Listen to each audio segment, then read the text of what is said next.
Okay.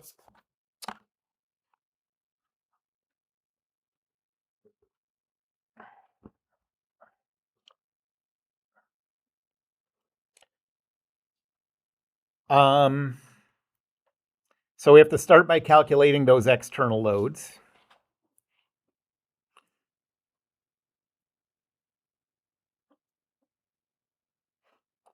We have a force at the middle.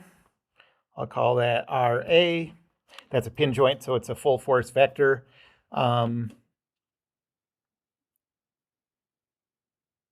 we have a force at the midpoint that's down of 10,000.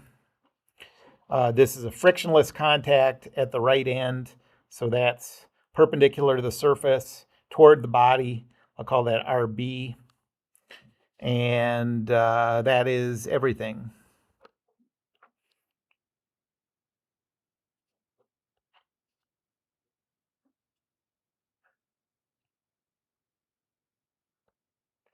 I'll put my about point here. So for the force RA, the row vector is 0, 0. It's sort of funny that I mean, the left part of this beam doesn't do anything except look pretty. Um, Since the member doesn't even have it doesn't have weight. weight. But on these ones where I haven't even talked about how you would do a coordinate system transformation for things with distributed loads. So we can't do problems with distributed loads that aren't horizontal. Um, okay, so RAX, RAY, cross product is 0. Then we have, well, the whole thing is 1.5, so half of it is 0.75. So 0.75 times cosine and sine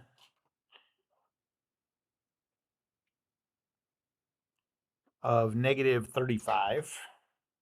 That does not look like a 35-degree angle, by the way.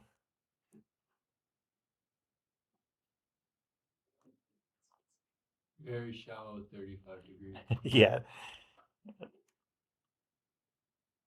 Um, and so, okay, so let me do RB now.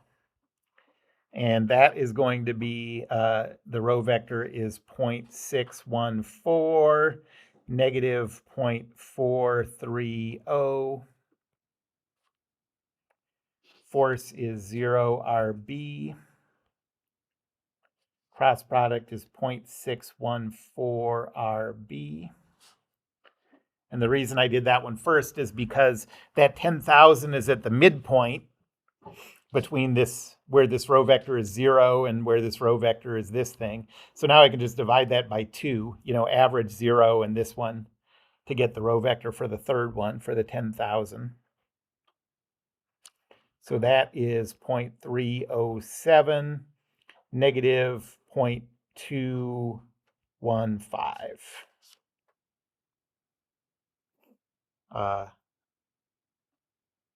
The force is 0, negative 10,000.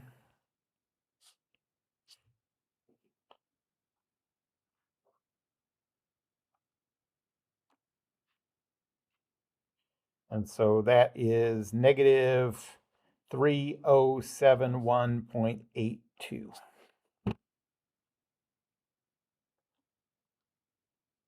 Newton's second law.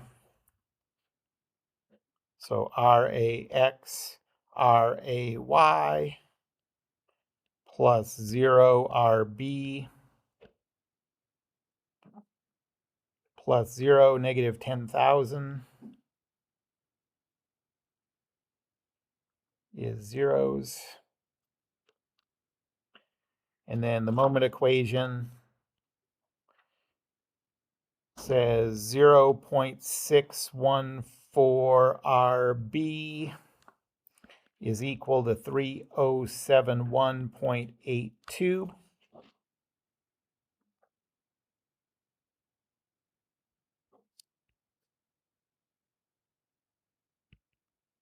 So RB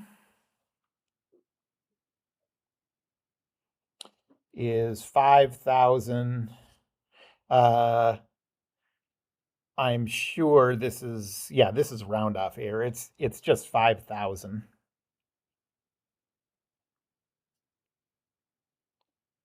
And so RAY is 5,000. 5,000.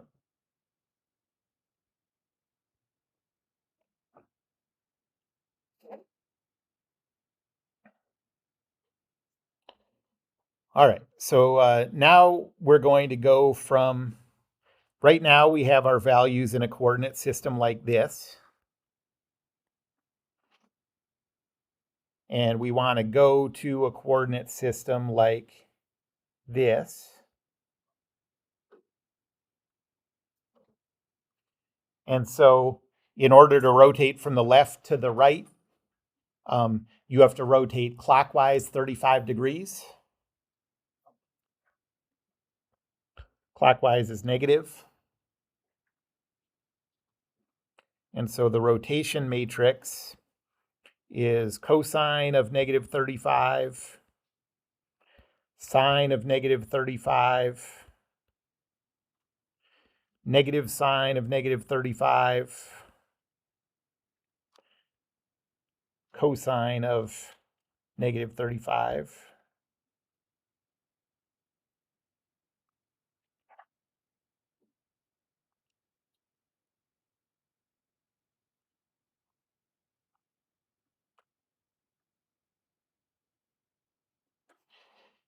Is cosine of negative 35 degrees, is that equal to cosine of 35 degrees or negative cosine of 35 degrees? Remember having to do this in calculus?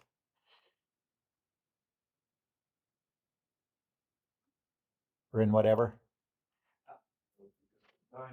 Negative sine of negative 35 is equal to sine of 35, right? Cosine is the one cosine is an even function. Yeah, so cosine of negative 35 is equal to cosine of 35. Sine is an odd function, so sine of negative 35 is equal to negative sine of 35.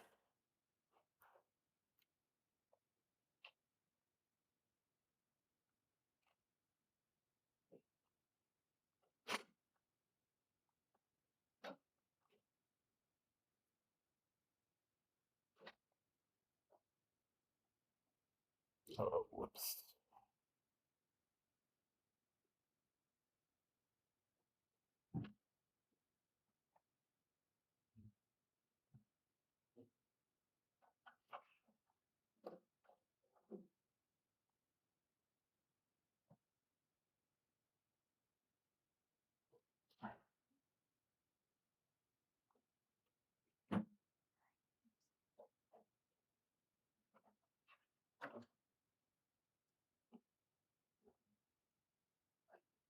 Okay, so this is 0.819, negative 0.574,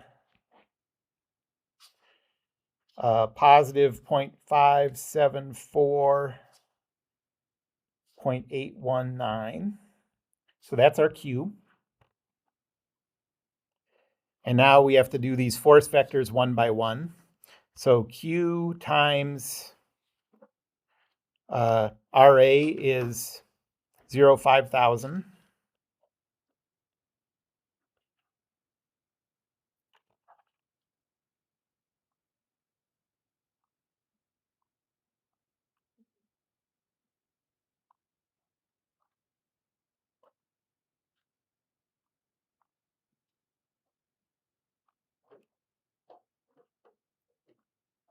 And so that is negative 2867.88, positive 4095.76. Then we have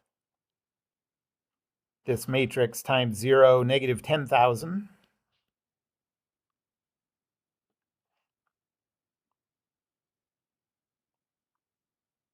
And that is 5735.76. negative 8191.52. And then we have Q times 0, 5,000 again. So that's negative 2867.88. 4095.76. Exactly the same as the previous one. Well, yeah. I mean, because it's the same vectors we're multiplying. Yeah. Okay. So now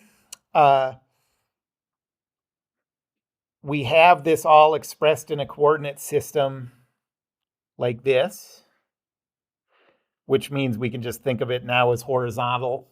That beam is horizontal with our usual coordinate system. So I'll redraw it.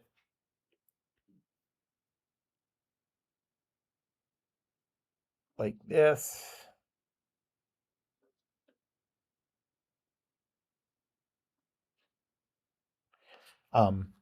So at the middle, we have a force vector of negative 2867.88, 4095.76.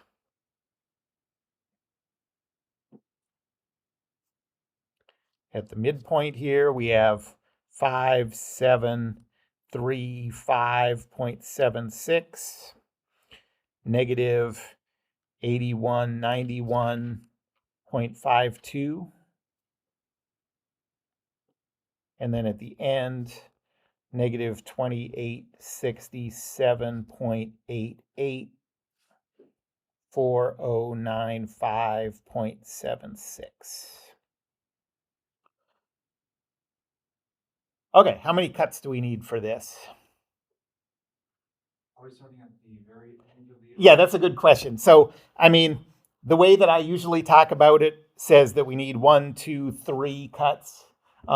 But that first cut is just going to give everything as zeros. So we really could do this as just 2 cuts. Would it, I'm just thinking if, looking at it from the other side. Yeah. Would make it easier because then.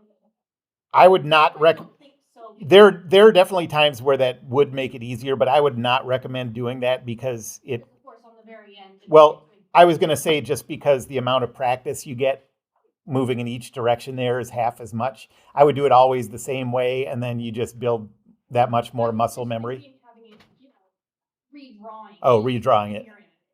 I gotcha. It's the same either way.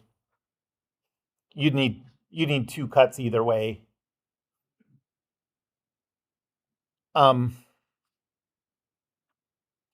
Okay, so let's say cut 1 would be for x's from 0 to, how long was this? 0.75. If you went through all those calculations, ... you'd get that t is equal to 0, v is equal to 0, and m is equal to 0.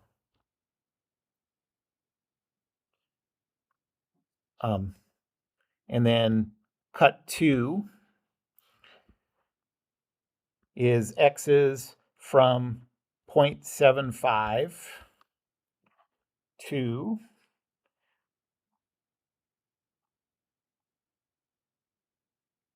1.125.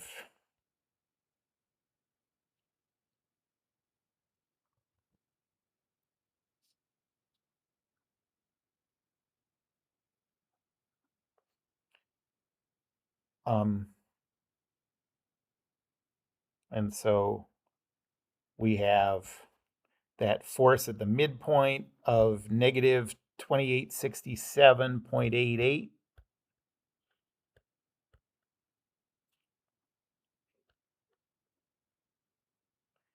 $4095.76.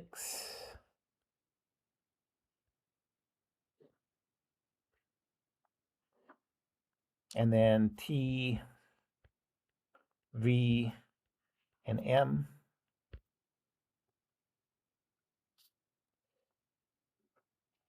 So Newton's second law, on these kind of problems, once you get to the actual internal loads, everything's easy by that point because you don't have any distributed loads to worry about. So negative 2867.88, 4095.76, plus T negative V is equal to zeros. So T is equal to positive 2867.88, and V is equal to positive 4095.76.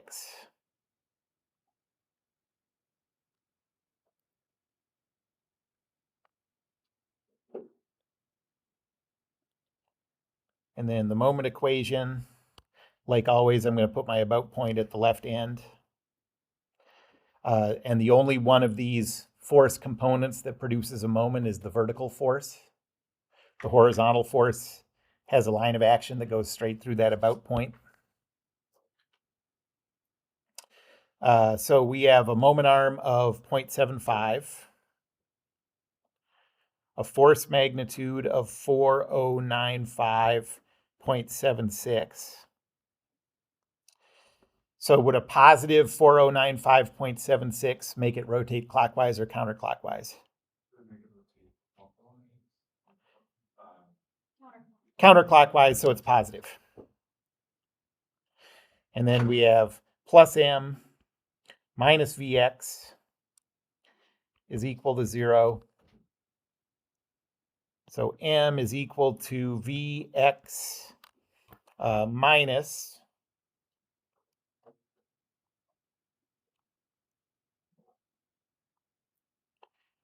3071.82. And so M is equal to 4095.76x minus 3071.82.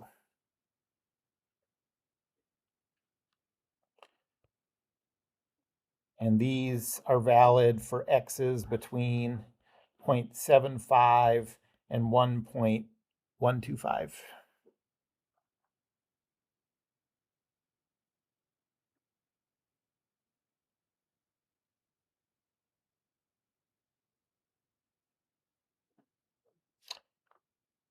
And now our second cut,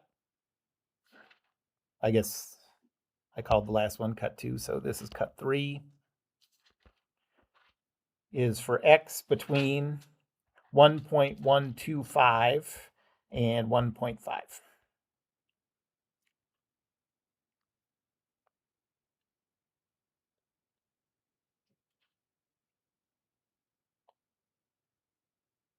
So we have this force, negative 2867.88, and then 4095.76, I think.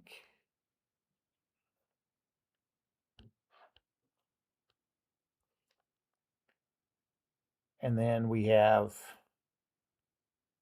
this one, 5735.76.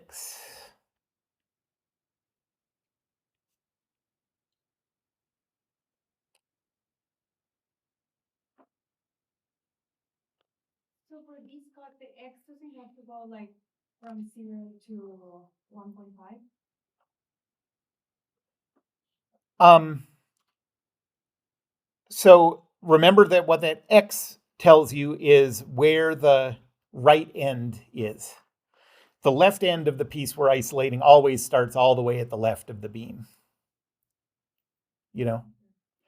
So yeah, it does go all the way to X, like this piece goes all the way from X equals 0 to some X, you know? And that X on the right side is in this range somewhere. But if you cut it, if you're thinking about pieces before x 1.25, you don't need to include that force on the very end. So that's what the other ones are. is, Mhm. okay, if I'm cutting it like this, these forces, and everything like this, and so. Yeah, but I thought like for example, first you went from 0 to 0.75. Then the next one you would go from 0 to 1.125. Okay, here, negative 80.52. Let me just get this on here, 8191.52. And then we have the internal loads, T, V, and M. Okay, can you ask me the last question you just asked again? Yeah. So for cut 1, I thought we were doing like from 0 to 0.75. Okay, Then yes. for cut 2, you go again from 0 to 1. Okay, so yes, I am going, the pieces are exactly what you say. Okay, the piece is going from, every piece goes from all the way to the left of the beam Yeah, and you just got to some x value. Yeah. And this is telling you what that x value that represents the right can be. Okay. Okay, so this right could be 0.751, or it could be 0.86, or it could be 0.92, or it could be 1.124. Okay. But this is a confusing thing always. And to get it straight, I think really what you have to do is go back to the first lecture where I said, okay, we don't ever have to do this function thing. You know, we can just do a million actual pieces, you know, like we don't have to have this represent a whole range of values.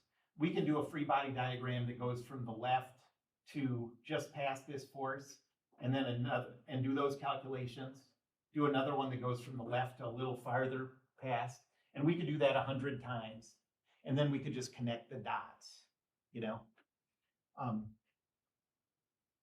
Instead of doing that, we figured out a more clever way to just use a single free body diagram to represent infinitely many of these pieces. So that x value that you're saying there is like just a little part of the cut that you have now. Yeah, I mean, it's just saying, all it's saying is this distance is x, okay? It's saying Uh-huh. that. Okay, hold on a second. This distance here is x, okay? And the functions that we get are only going to be valid when x is inside this range. So we're just coming up with piecewise functions, but it's not saying anything about the piece that we're isolating. Okay. The piece we're isolating is always the full piece over here. Okay. Yeah. Thank you. Mm-hmm. Okay, so now we just got to do this again. It's sort of the same as the last one. So Newton's second law says negative 2867.88, positive 4095.76, plus 5735.76, negative 8191.52, plus t negative v is equal to zeros. And so t is equal to negative 2867.88, and v is equal to negative 4095.76.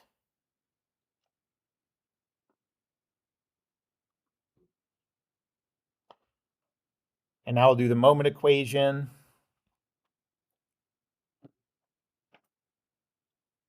My about point is going to be here, like always. So first, we have that vertical 4095. And then we have that downward vertical 8191. So for the 4095, that is a moment arm of 0.75.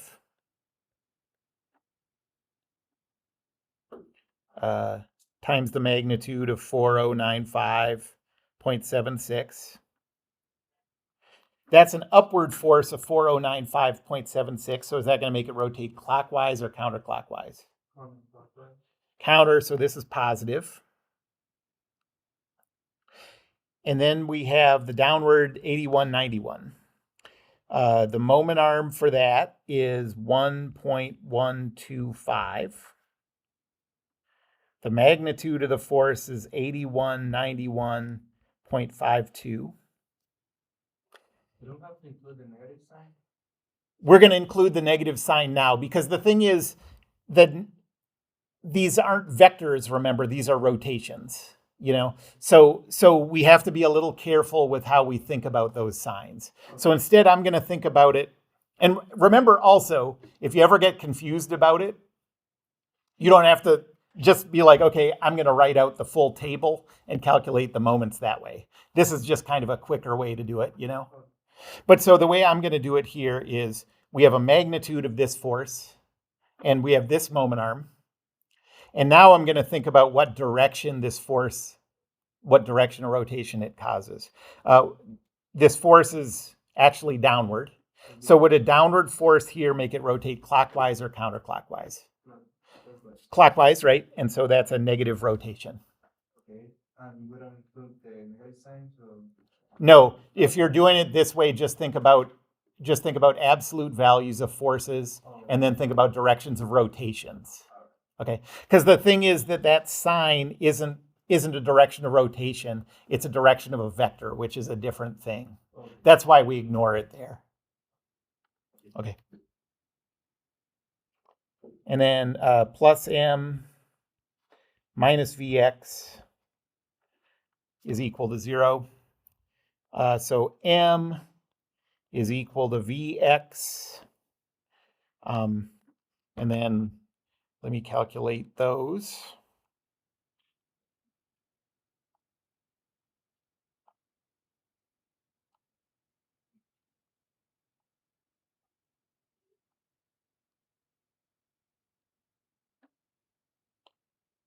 So those come out to be, so it's Vx plus 6143.64. And now I'll substitute in the V.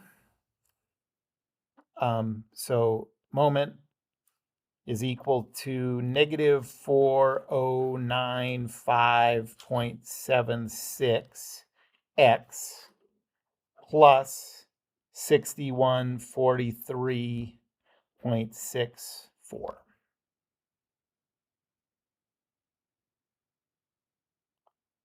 And these subfunctions are valid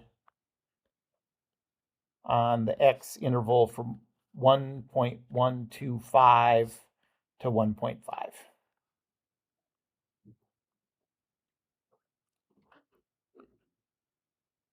Okay, so let's think about what these look like.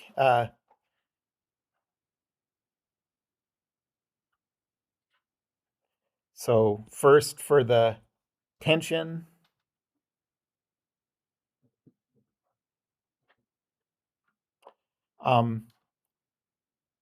we start out with 0. So that one's easy. And then for cut 2, T is equal to positive 2867.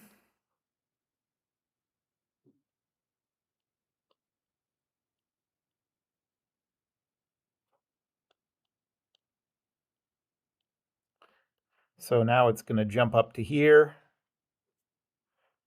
And then the last one is negative 2867. So then it's going to jump down to here.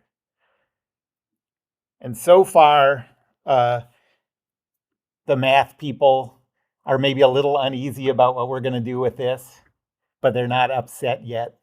You know, like all we have to do to make them happy is draw the little circles, but we don't do that because we're a-holes.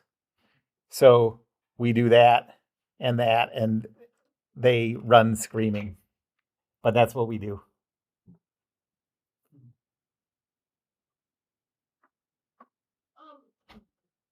I'm trying to figure out what is happening from these numbers. Yes. That the last Yeah, good question. are pushing or pulling. Okay, so yes, what this says is, so we're only isolating the pulling, the axial pulling and pushing going on, you know? And so it says for the first half from the left, nothing's going on. Okay, there's vertical stuff going on and bending, but as far as just stretching and compressing, there's nothing going on. Then for the next quarter of the beam, since it's positive, that's tension. So this beam is being stretched. Like think of it as like a cable being stretched with a magnitude of tension of 2867. Then once we get across that last force to the last piece, we switch to a negative value, which means it's being compressed, pushed together with a magnitude of 2867. Okay, so yeah, that's the meaning of the tension values. And so where would you say that you had some magical material that couldn't break in any way except tension and compression? You know, there's nothing like that. But if that's what you were concerned about was the tension and compression, where would you be afraid of this thing breaking? Basically, you'd be like, well, say that it could break real easily in tension, but not in compression. Then you'd be nervous about this region, you know? Now say that it was more susceptible to breaking in compression than tension. Then you'd be concerned about this region.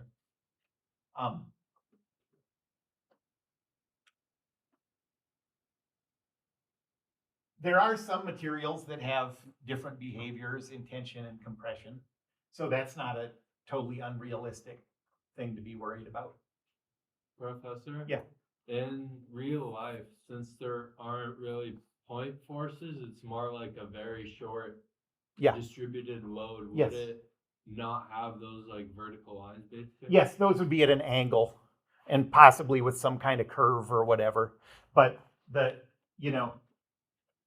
say that this force nothing's exactly a point force like you said, but say it was made by a blade, so it's almost as close to a point force as you could have, you know, then this would be at a very, very shallow angle, which I think is why engineers are in the habit of drawing these lines. You know, those lines actually do represent something that's happening based on that distributed load. It just isn't exactly vertical like this, and they don't know what the exact shape is from this analysis.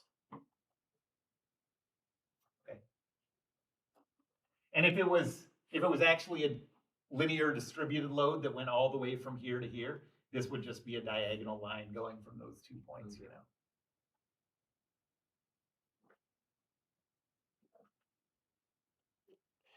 Okay, so now the shear force.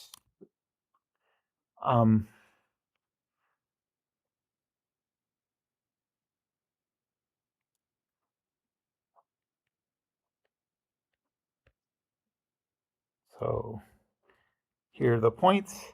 And we have 0 shear for the first half.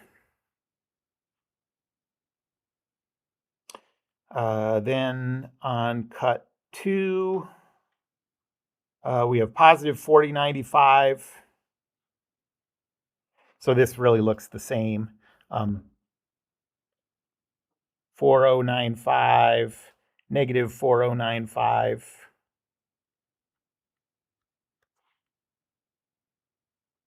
You have this and this. And we'll connect them. We don't know exactly what that looks like, but that's our kind of estimate. And the magnitudes of the shear force don't really represent behavior difference in behavior that's important, except just pure direction. You know, tension, compression those have different meanings. Shear force, all you care about is the magnitude of that shear force.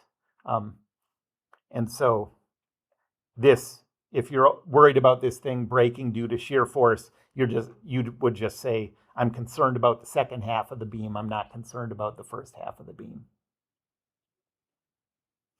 And then the bending moment, 3071.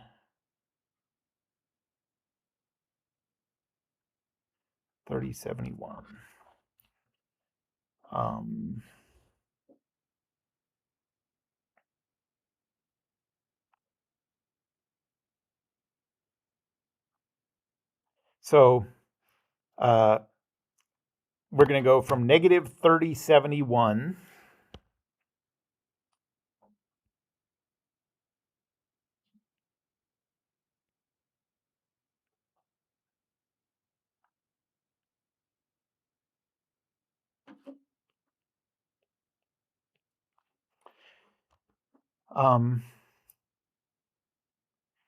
to,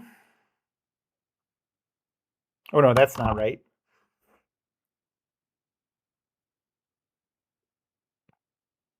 Oh, dang it. So cut to 4095.76 times 1.5.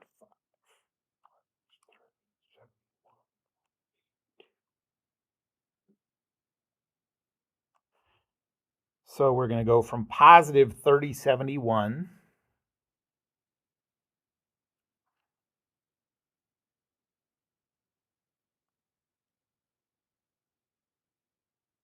nope, that's not right either.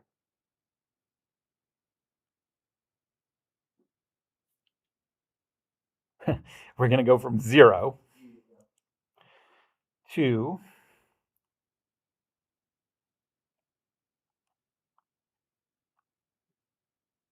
negative 3020.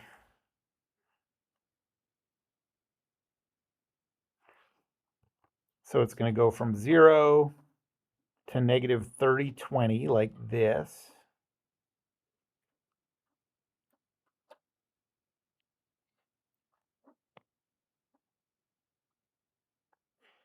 And then it's going to go from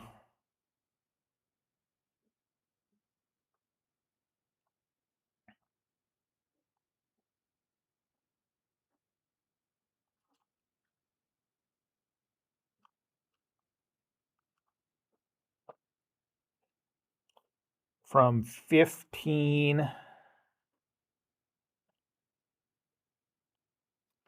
Oh, come on.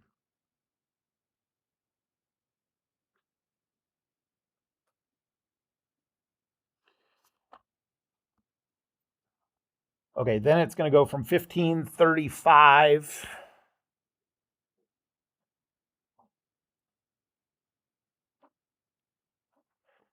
to, should be 0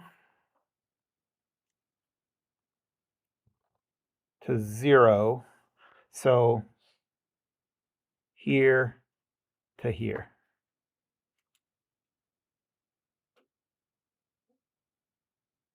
Okay, so the story here is a little more interesting. If you're worried about if you have a material that's most susceptible to breaking due to this bending moment, then you can see that the place that you're most concerned about this breaking is as you move towards that that second external load, that downward 10,000 Newton force moving from the left. Okay, that's a place where the absolute value is the biggest. How can you tell whether this, so what you'd like to be able to do is calculate whether this beam is going to break or not. We don't have a way to do that yet in statics. But what we're going to do next semester in D-Form is we're going to take these internal load calculations and extend those calculations into calculating stresses and strains. And then we'll have something that we can use and say, like, if this is steel, how does that compare to the maximum values of stress and strains that we expect this material to be able to withstand? So we're kind of like halfway along the process now of being able to calculate where this is going to break if we're concerned about it breaking, what we could do to the shape of it in order to, or what kind of material we could use so that it wasn't in danger of breaking, that kind of thing. Yes? What about changing material density throughout a structure? I mean, like in cars, they design so it crumples and breaks at a certain point, but not. Yeah. Okay. So that is another important distinction. So when you take deform, everything that we're going to do is going to assume elasticity. So elasticity says if you remove the load, the thing goes back to its original shape. In a car crash, things don't return to their original shape. I mean, in a very, very gentle car crash, things do deform and then return back to their original shape. But most of the time, they crumple and they stay that way. So that's called plasticity rather than elasticity.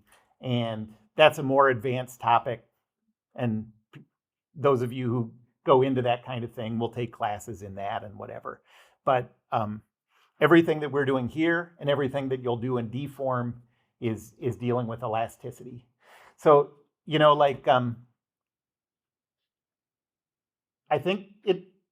I remember sort of not understanding what elasticity was. And I think it was because I thought like my underwear has an elastic waistband, So I'm like, oh, it's like underwear. And so it's like the stretchiness that, but it's not the stretchiness.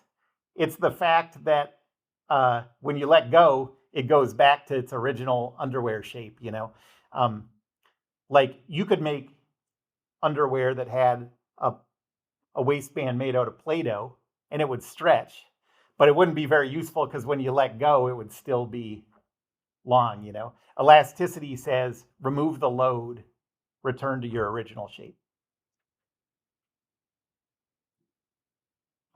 Okay, any other questions about underwear?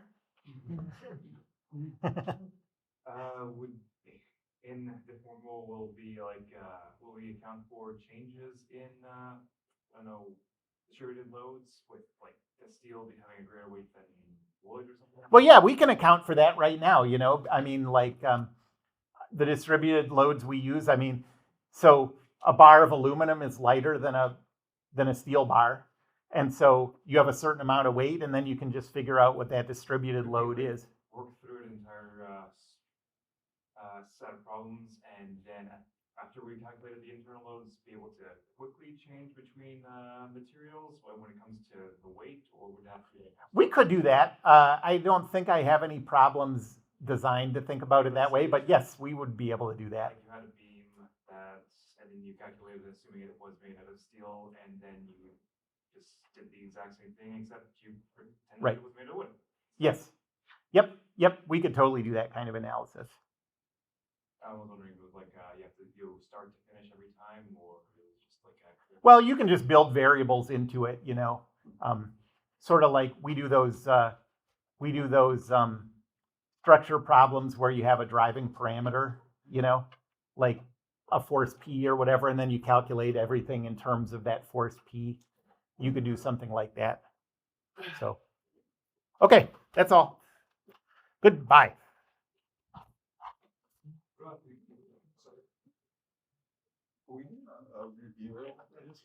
No, I don't really do reviews because I just think like